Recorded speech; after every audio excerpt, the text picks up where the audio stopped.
eu tenho uma surpresinha pra você.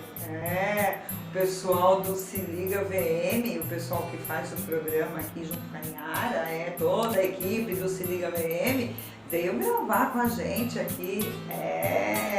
Dá uma olhadinha lá.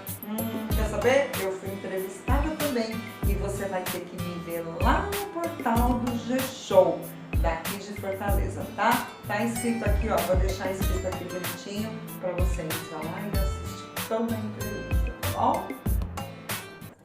Pois é, né? Essa câmera ficou minúscula. É exclusivo só da Niara agora fazer. Crianças.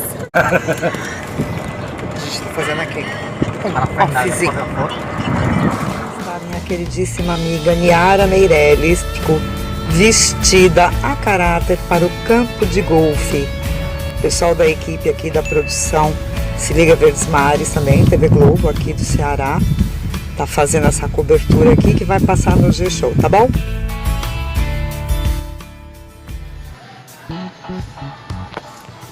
E assim a gente vai fazendo o nosso ensaio fotográfico do dia. Então agora a gente vai fazer a prova das fotos, para ver se ficaram ótimas. E aí depois a Niara vai escolher, tá bom? Vem cá, fala pra mim. O que você achou da Niara Meirelles? Eu não falei que era uma morena linda, que era uma deusa? Ô menina, pra ser bonita, eu queria ter só uma pontinha assim, ó, da unha, da beleza dela. Nossa Senhora.